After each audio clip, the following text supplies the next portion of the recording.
Oh, so very warm welcome to class 7 students to our new lessons that deals with the poem Mother written by Ila Garg. अब हम लोग we are going to study a poem titled as Mother written by Ila Garg. You can see here the author is Ila Garg. Let us come to the context of this poem. Do you know when Mother's Day is celebrated? क्या तुम जानते हो कब मातृ दिवस मनाई जाती है? How do you celebrate? और तुम कैसे इसे मनाते हो? I know I haven't been an easy child. There is no way I could be tamed or be mild.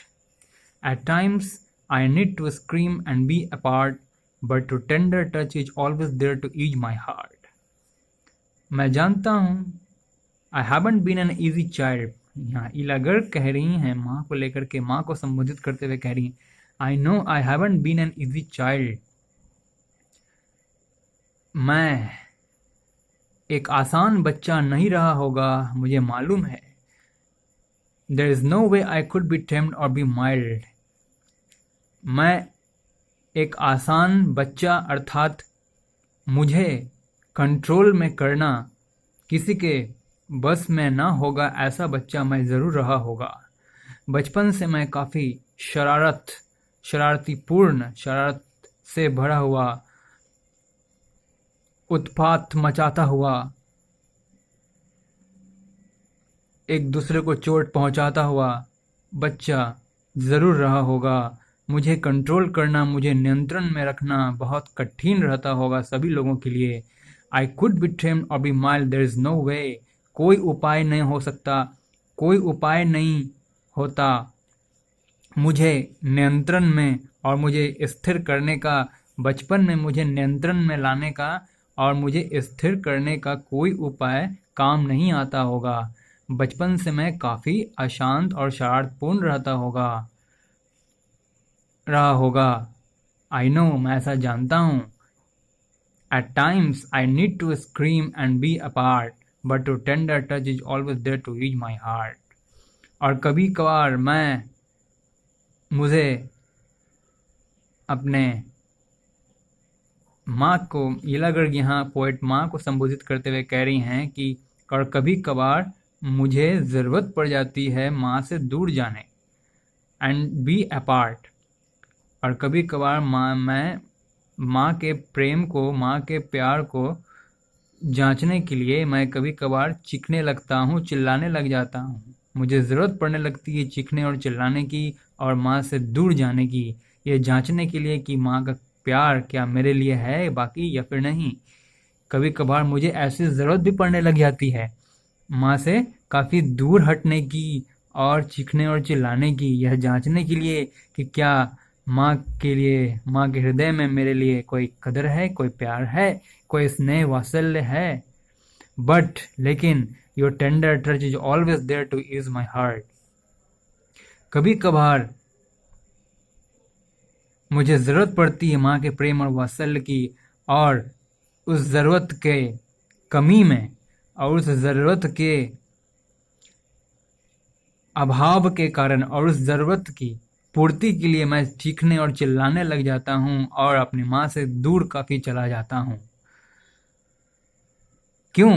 क्योंकि जो प्रेम और वात्सल्य चाहिए थी, जिस प्रेम और वात्सल्य की ज़रूरत होती है बच्चे को परेशानी के वक्त, बुरी हालत के वक्त, वह नहीं मिलने के कारण, उसके अभाव के कारण उसकी ज़रूरत बन जाती है चीखने और चिल्लाने की और माँ से दूर हटने की. फिर भी वह ऐसा करके यह जांचता है कि माँ उसे प्रेम और वात्सल्य देने को तत्पर होती है कि नहीं. माँ के हृदय में उस बच्चे के लिए करुणा है या नहीं. But your tender touch is always there to ease my heart. लेकिन पोइट इला गर्ग यहाँ कह रही हैं माँ को संबोधित करते हुए कि फिर भी, लेकिन माँ का वो टेंडर टच, वो प्रेम और वात्सल्य, करुणा और स्नेह से बड़ा स्पर्श बच्चे के लिए बच्चे के दिल के बोझ को हल्का करने के लिए काफ़ी होती है। But tender touch is always there to ease my heart. माँ के उस बच्चे के हृदय को परेशान, बोझिल, व्याकुल हृदय को शांत करने के लिए माँ का वो प्रेम और वात्सल्य से बड़ा स्पर्श हमेशा पर्याप्त होता है। I get frightened when you are not in my sight. You are the wall, the force to test my strength, the chain I hammer at with all my might, and yet you keep increasing its length.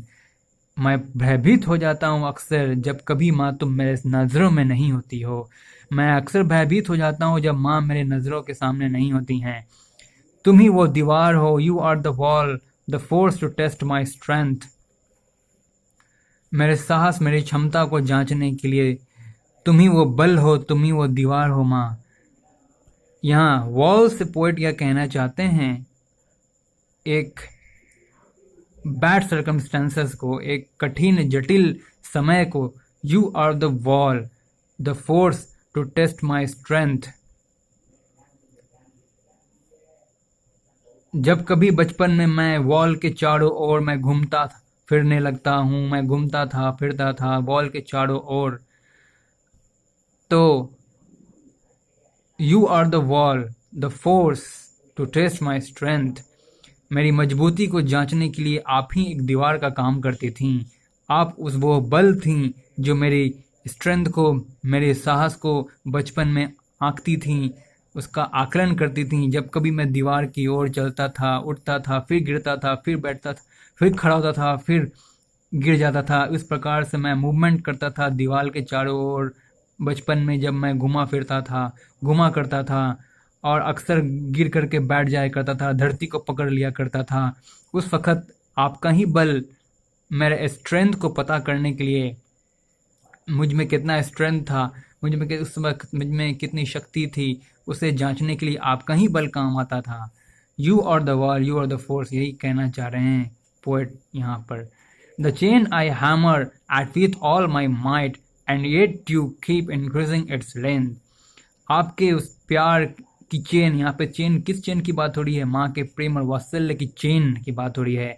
The chain I hammer at, आपके उस प्रेम और वात्सल्य की chain पर मैं जब hammering करता हूँ, विथ ऑल माई माइट, कहने का मतलब अपनी संसारिक मनोकामनाओं की पूर्ति के लिए, जब मैं आपके प्रेम और वात्सल्य को ठुकरा कर, भूल कर संसार में इधर उधर जब मैं भटकने लगता हूँ, संसार की चकाचौंध से प्रभावित होकर जब मैं इधर उधर घूमने लग जाता हूँ, आपके प्रेम और वात्सल्य को भूल जाता हूँ, और फिर परिणाम स्वरूप बदले में मुझे मिलता क्या है?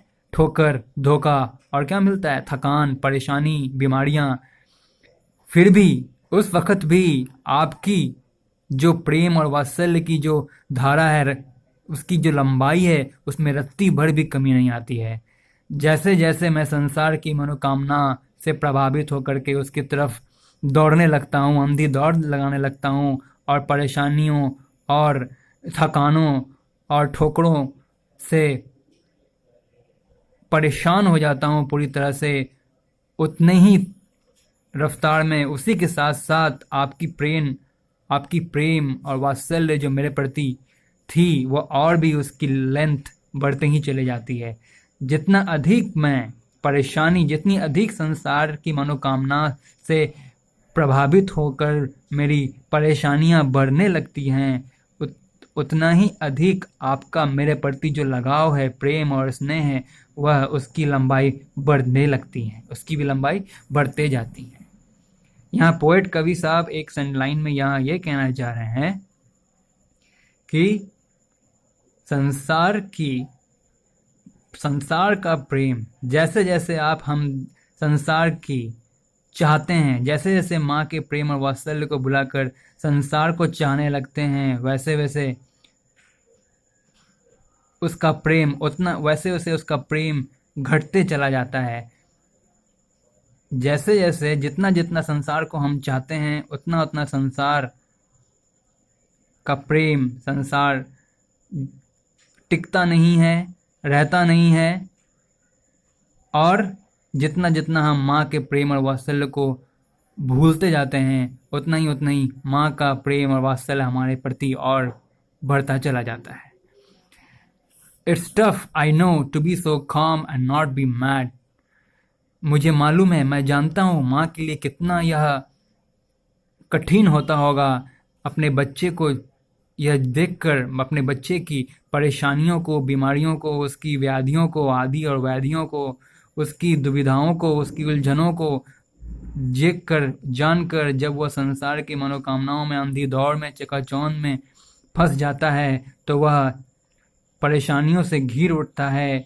धोखा, ठोकरों और कई आदि और व्याधियों से वह त्राहिमाम जब हो जाता है तो उसकी उस हालत को देखकर माँ के लिए कितना मुश्किल होता होगा स्थिरता को बनाए रखना, और माँ की बेचैनी, माँ की व्याकुलता, कुलबुलाहट में स्थिरता बने रहना माँ बनाए रखती है। माँ को कितना कठिन होता होगा ऐसा करना। अपने बच्चे की बुरी हालत में भी वह स्थिरता बनाए रखती है और वह पागल नहीं होती है, पागलों की तरह बर्ताव नहीं करने लगती है। इसके पीछे माँ को कितना कठिनाई सहना पड़ता होगा। To at once play both good and bad, और and also it is very tough for every mother to play both good and bad. माँ को कितना कठिन होता होगा, माँ कितनी कठिनाइयों का सामना करती होगी अच्छा बनते वक्त और बुरा बनते वक्त, अर्थात सख्त बनते वक्त। अच्छा क्यों बनते वक्त? अपने बच्चे को अच्छे दिशा में लगाने के लिए, अच्छे कार्यों को करने के लिए, प्रेरित करने के लिए माँ जब अच्छा बर्ताव करती है, और कभी कभार बहुत ही सख्त भी बनती है यह जांचने के लिए कि उसका बच्चा सही मार्ग पर चल रहा है कि नहीं। ये सब करते वक्त माँ को काफ़ी कठिनाइयों का सामना करना पड़ता होगा। मैं जानता हूँ। पोएट कब कह रहे हैं, your care and faith never cease to come along. आपका प्यार और आपका विश्वास हमारे प्रति कभी समाप्त नहीं होता है, कभी रत्ती भर भी कम नहीं होती है। आपका हमारे प्रति जो देख रेख है, प्यार, वात्सल्य है और विश्वास है, उसमें थोड़ी सी भी गिरावट नहीं आती है, वह कभी सीज नहीं होती है, कभी खत्म नहीं होती है। The love against all odds still stage strong. Odds का मतलब होता है जितनी भी संभावित परिवर्तनें आने वाली होती हैं, होनी अथवा अनहोनी को लेकर के, नेगेटिव और पॉजिटिव को लेकर के जो भी चेंजेस आने वाले होते हैं, जैसे कि the degree to be something is likely to happen, और वॉट एवर पॉजिटिव और whatever the negative, whatever favourable और अनफेवरेबल, फेवरेबल हो चाहे अनफेवरेबल हो, जो भी घटना घटने वाली होती हैं उसकी संभावना होती हैं, चाहे जो कुछ भी हो, अच्छा हो, अनुकूल हो चाहे प्रतिकूल हो, माँ का प्यार तो हर हालत में मजबूती के साथ खड़ा ही रहता है। हर अनुकूलता और प्रतिकूलता के संभावना में माँ का प्रेम और वात्सल्य हमेशा एक मजबूत इमारत की भांति खड़ा ही रहता है। इसी के साथ the poem, a very interesting and inspirable poem Mother, written by Ella Gerg, has been end. You guys take a homework to learn the word meanings. These 4 word meanings you have to learn and try the question answer at home by your own. First of all A1 and A2. First A1 and learn the word meaning. This 2 is the homework for all of you guys. चलिए मिलते हैं अगले video में, तब तक के लिए stay home, take care. Hariom to all.